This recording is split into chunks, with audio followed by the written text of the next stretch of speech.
Good evening, ladies and gentlemen. Welcome to another exciting episode of Paul Brown Show.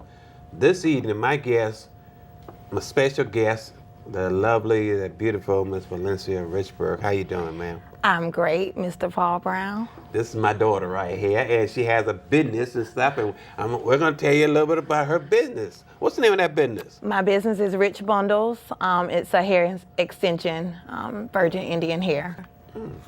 So what made you want to start this business? Well, currently I am a nurse, and I love the nursing part, but I also wanted to do some type of entrepreneurial actions so that my children will have something that I can pass down and maybe blow up in longevity and last forever, and they can pass it on to their kids. The name of the business is Rich Bundles. Correct. Tell us a little bit about Rich Bundles and what they do. Rich Bundles is 100% Indian virgin Indian hair. It's hair extensions. So basically, when we say 100% virgin, you can dye it, you can color it.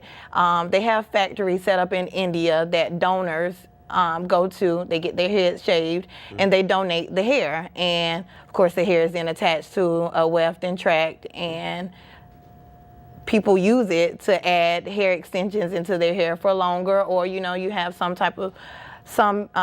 customers who have hair issues where they alopecia, cancer patients. So weaves and extensions have grown over the past 10, years, and it's blowing up, and something that's never going to go away anytime soon. So great investment, great opportunity for longevity, something that will last forever, beauty industry. Okay, the hair business. What type of hair? I know the hair. I mean, how do you really tell a person what type of weave to put in their hair? Well, it's kind of all about what style you're looking for and, your day-to-day activities. If you're a person that is moving on the fast and go, to me, hair extensions are great for getting up and go. They're easy to maintain. Low maintenance, really, when you have extensions in. So I try to base it off of a person's day-to-day lifestyle. If you're a school teacher or if you're a fitness coach, I try to work with you. I talk to you about what hair patterns work best for you, what will be better according to how long you plan on wearing it as well. So, You're located in Columbia. What type of issues have you come into as far as starting your business out? The main thing I noticed, the support from locals is actually surprisingly has been great. Issues is not many issues, just trying to get it out there. You have different competitors. Everyone is selling hair, to be honest. Right. So trying to compete with the pricing and get my clientele specific for who I'm trying to reach to, and just trying to differentiate between what I have compared to what other hair sellers or extension sellers provide. What separates Rich Bundles from the other individuals? The authenticity of it. Thank you, Dad. That separates it. My hair is virgin. Okay. Most of the time, a lot of hair that most people purchase nowadays has been drenched in different types of oils and things that'll make the hair curl and make it do certain things that normally natural hair won't do. So just trying to show people that this is natural, this hair comes directly off of the donor's head, compared to sometimes they'll sell you or say that something is virgin hair and give it to you, and it's not actually from an Indian donor, it'll be from a Chinese donor, and they'll sell it as Indian or Brazilian hair. So the authenticity of my hair is what I think will separate me from everyone else. What type of clientele are you looking for as far as is it a individual that's looking for just hair, or someone that's willing to invest in hair, or Good question. I always tell people my hair is an investment. I look for the clientele, professional.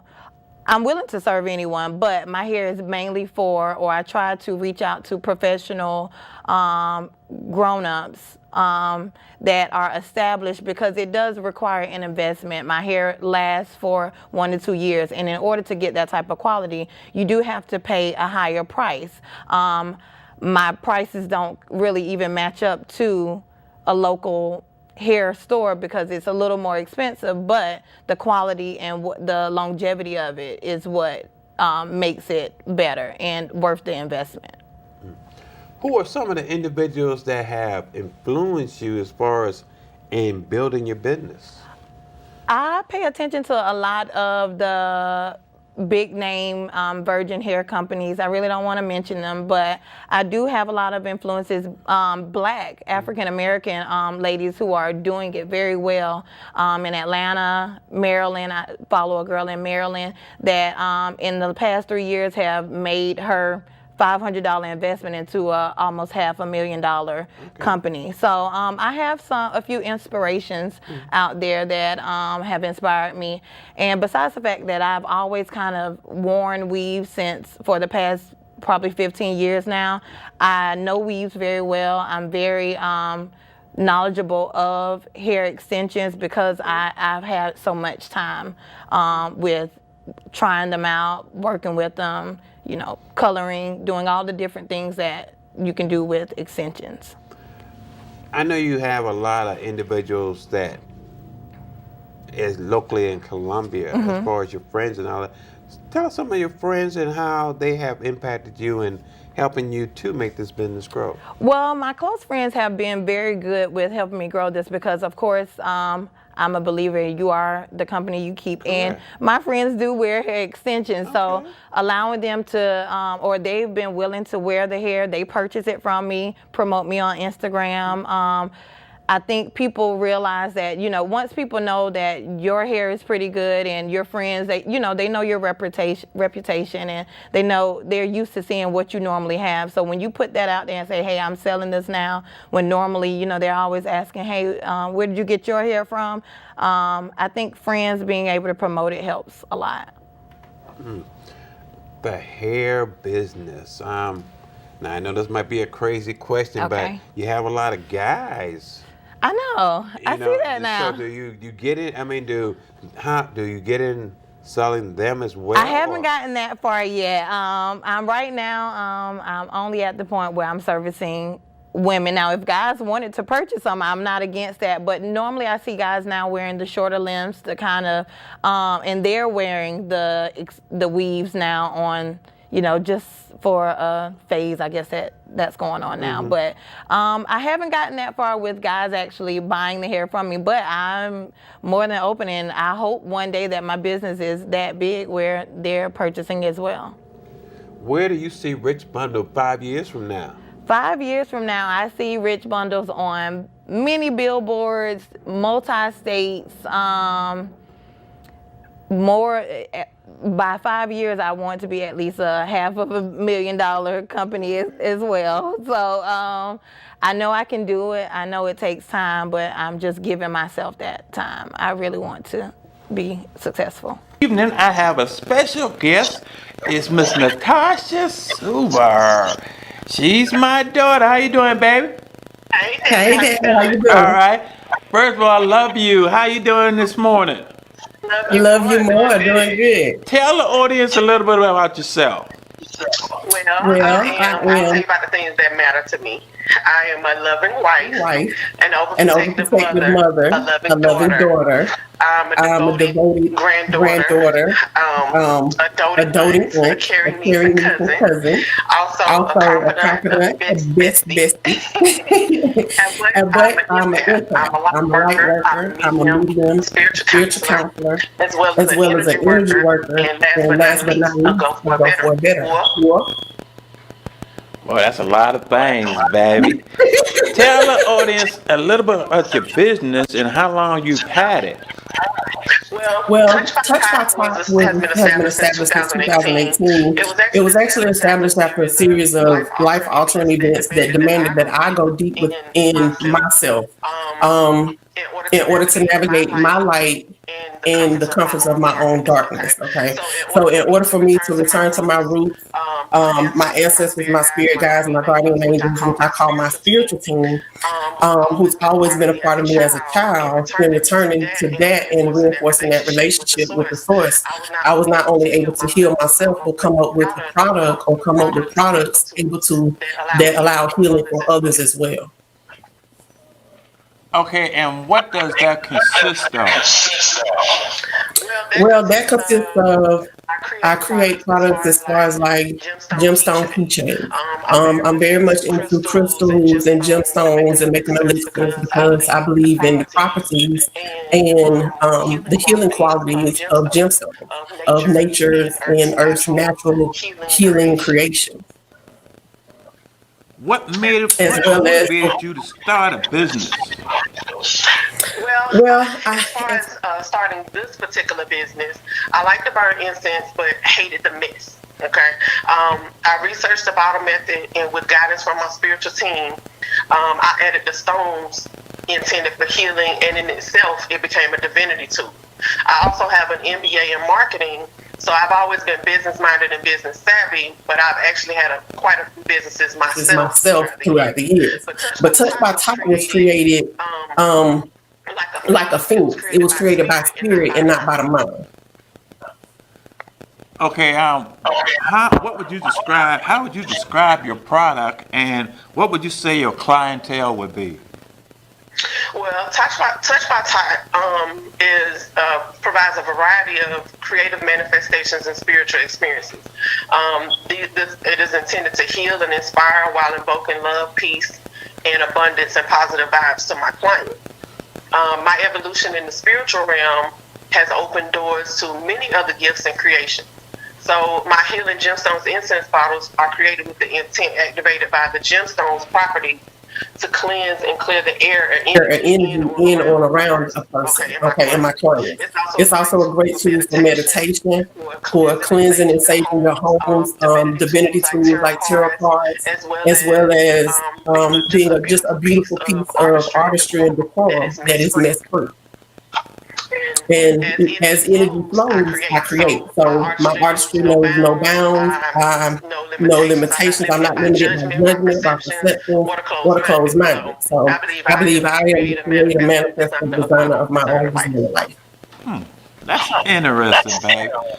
What did your family say when you informed them that you wanted to start a business? My family has been very supportive. Even if they don't quite understand or get what it is that I'm doing, they still encourage me to be who I am because that's all they know. And that's all I'm going to be. My friends are the best, okay? And they were my first everything, my first tarot readings, my first mediumship, my first ritual. They're always in line with whatever it is that I have to offer or whatever it is that they need from me. They believe in me not just because of their love for me, but because my gifts are validated, and I appreciate them for that. Where are your products located at, and how would you go about purchasing them? Well, Touch by Top has a store on Etsy. I also do weekly general readings on my Snapchat at Talk for Tea on Tuesdays and Thursdays, and I also do readings and mediumships via telephone and text message. So, how long have you had this business? I established it in like 2018, so it's still growing, but it's been a lifelong project. Things that I didn't even realize that I was manifesting prior to 2018. I'm actually starting to use now, so I can also give you a demonstration of how the bottle works. Okay. So you just take the incense, light it, and take the incense bottle, and the stone is sodalite, and it's for intuition, logic. So you take it and you push. Take it and insert it inside, upside down. And it just allows the fragrant to, I'm sorry, I'm going out of camera. It allows the fragrant just to illuminate without the mess. All the mess goes into the bottom of the bottle, as well as activating the qualities and the properties of the gemstone. And like I said, this can be used to stage a house. It's a beautiful artistry piece, as well as a divinity tool. And that's really nice. How'd you go about designing that product? Just always kind of been creative. I guess I kind of get that from my mom. I always just been good with my hands. So, and like I said, I love incense. I like the properties, the benefits of burning incense, but I didn't like the mess that it created. So I saw the information about the bottles, but I wanted to add my own little twang to it, my own little think on it. So how could I make something that's helpful to others as well as beneficial? So that's how I came up with the incense bottles. And also by wrapping the stones myself and creating jewelry, the bottles were birthed. What kind of stones are those? I use a variety of stones. My favorite stones are amethyst because it's a stone of higher power. Another favorite stone of mine is crystal quartz. Crystal quartz, these are the master healing stones. Tourmaline, they block negative energy or absent, like absorb it. Citrine, carnelian, those are the stones of abundance. So I use a plethora of stones. I'm definitely a stone junkie. Now, I know you stated that you were in the military. Tell the audience a little bit about your experience in the military. Well, I was inspired and influenced to go into the military by my dad. So I enjoyed it. No other service but the Army. So, but I definitely enjoyed my service in the military. It molded me a lot.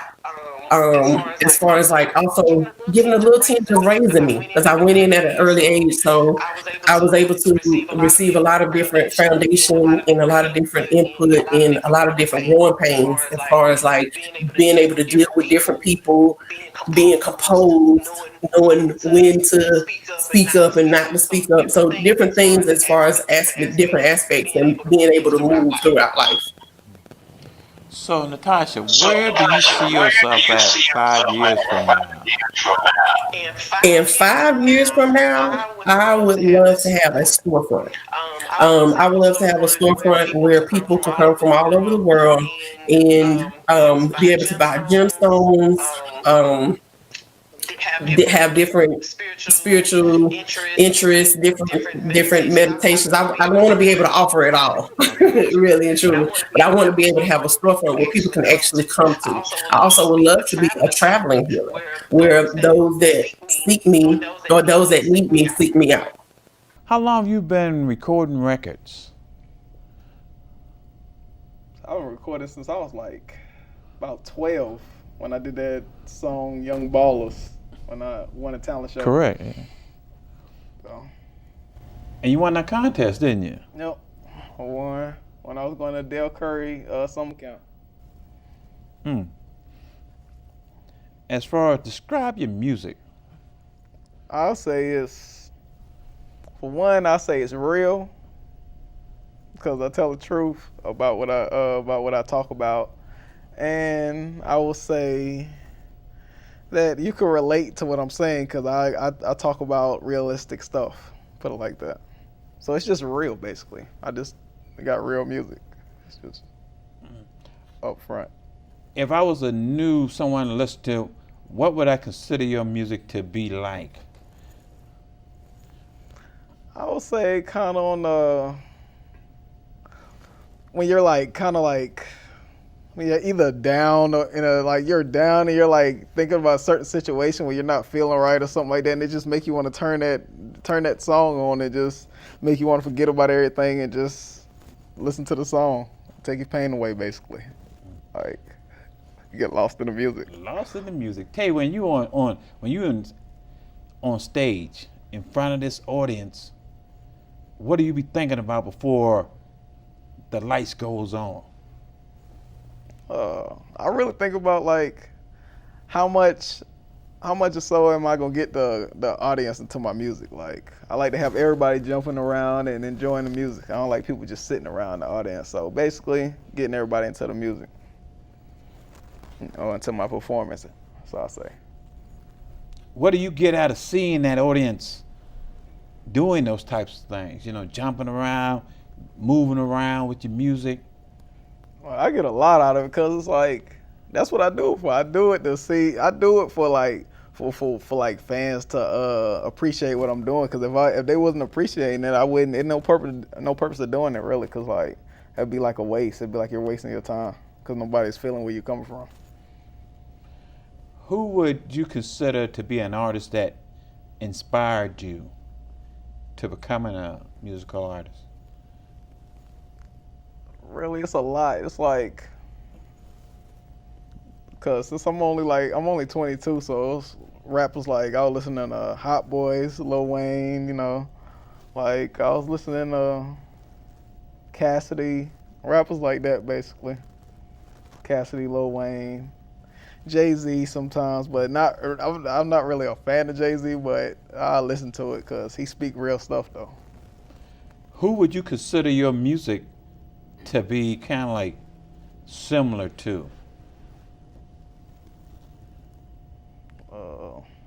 I think I got my own style though, so I don't really think nobody. I think I stand out. Yeah, I got my own genre basically. Yeah, so I stand out. Okay, growing up as a child, what was the type of music that you were normally listening to, and what made you get into hip hop? As a child, I would listen to all type of music. Anything that really has a nice beat and a meaning to the music, I would listen to it. So it wasn't really a certain type of music I would listen to. It was just the meaning behind it. So, and that's what really inspired me on wanting to do music, basically. You also write your music. Yep, all of it. Where did you get that expertise from?